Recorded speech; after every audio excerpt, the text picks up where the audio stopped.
mashallah ó ló ń kà ọ̀rọ̀ tó sọ tó fi ráàánú gbà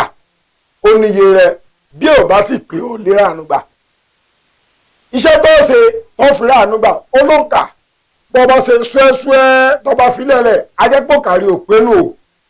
ọgbọ́ ìrànlọ́wọ́ tó ṣe tí wọn náà fi rírànlọ́wọ́ gbà ó ló ń kà àánú tó ṣe tó fi ráàánú gbà ó ló ń kà sọwọ́ ọmọ yòǹkà tó ọkọ ìgbésí ayé wa ó dẹ̀ gẹ́gẹ́ bí ìgbà tí ẹ bá wà mọ́tò ní tó ń tẹná mọ́ àbọ̀kadà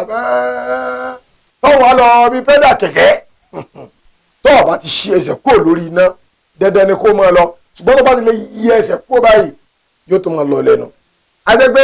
bó o bá ti ń ṣe é lọ dandan ni kọ́ra ànúgbà wọ́n ń kọ́ra àlìbáàbà wọlé jà wàlẹ̀ gbogbo ìdájọ́ bá ti kà ìkú tí o bá ti ṣíwọ́ báyìí wàhálà yóò rí ire gbà amúrúlá Islamic Dawah ọdún keje ni táwa ti bẹ̀rẹ̀ ọpọlọ tó lọ ń bò wá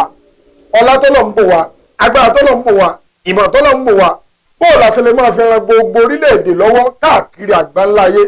àwọn tí ń sokọ́ ọlọ́ mú wọn kúrò nínú ẹkún kò ṣe ká máa gún abẹ́rẹ́ báyìí nìkan ni dókítọ̀ ọ̀rọ̀ tó o bá sọ fálẹ̀ ìsàn nígbà mi ò lè máa rẹ̀ yá làwọn gbẹjọ ìkàlẹ̀ wípé tọ̀ a máa lò ó gbogbo tẹ́ ẹ lérò kí o sínú Islam tó dẹ̀ wà ní Islam a mọ̀ jáde fún yín Islam yìí sọ fún abẹ̀rẹ̀ àsálátù mbẹ́mbẹ́ a ní branch ní Kírun a ní branch ní Iléṣà a ní branch lóṣogbo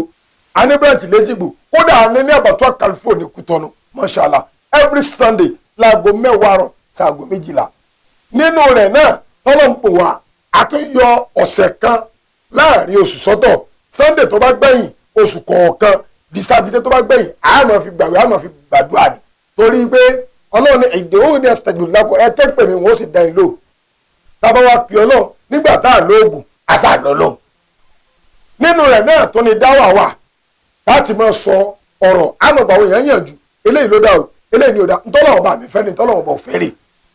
àmọ̀ yànnà náà rẹ̀ eléyìí tí afa àjẹjẹ àgbàjẹ adarí níbẹ̀ gbogbo fídíò mi tẹ́ rí Dawah yìí ló gbé wa jáde bẹ́ẹ̀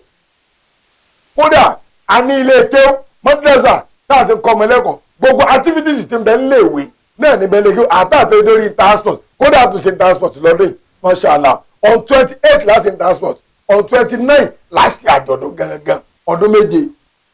gbogbo bá a ṣe wọ́n ṣe yìí a fẹ́ ní nǹkan online radio online tv gbogbo ntẹ́yìn èèyàn tẹ́ ẹ mọ̀ nínú Islam ẹlòmíì ò mọjọ́ ọjọ́ oṣù ojú ọ̀run lẹ́yìn inú àwẹ̀ nìkan ẹlòmíì gbogbo ẹ̀ la fẹ́ bẹ̀rẹ̀ tó pé yóò máa yẹ Islam yóò wà rọrùn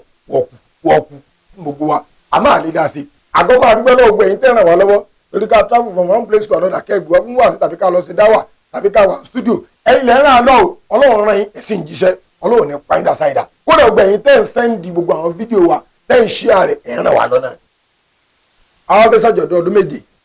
gbogbo dá àkó kalẹ̀ yìí millions of naira la nídìí mo mọ̀ wípé bàbá nídìí 20 million ẹnìkan gbogbo àbá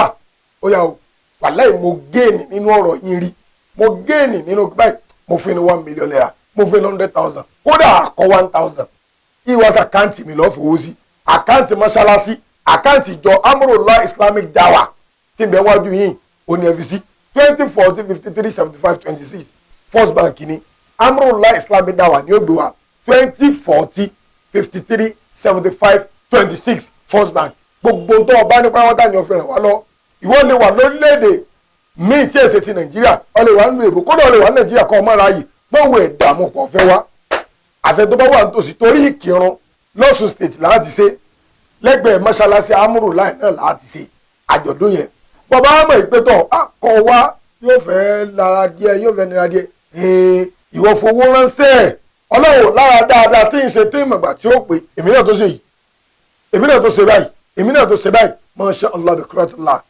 wàá wo àánú tó rí gbà wájú Ọlọ́run bóyá eré ìtọ́ ṣe yìí ní òjò kó ń kàrí ó pé gbogbo iye kíye tó bá ní fi ran Ọlọ́run ọba lọ́wọ́ ọ́fíìsì nínú mọ́ṣáláṣí amúròlá Islamic Dawah ẹ̀rí First Bank account ní 2040 53 75 26 gbogbo iye kí ó lọ́wọ́ gbé oyin ní Ọlọ́run gbá mo lówó ọkọ̀ tí ń wà ẹgbẹ̀rún mẹ́wàá ni ó yẹ gbà ọgọ́rùn-ún ọgbẹ̀rún mo ní ẹgbà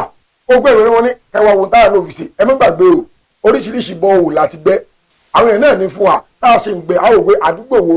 ní kìnìún yìí mashallah yà lọ gbé síbẹ̀ àwọn tó ní zakat wọ́n ń yọ fún wa tá a dẹ̀ ń fa àwọn èèyàn àwọn tó ní zaraka wọ́n ń gbé fún wa tá a sì ń gbé fáwọn èèyàn gbogbo ẹ̀ pátápátá ló wà ní social media kódà ìmọ̀ iye oúnjẹ tá à ń pín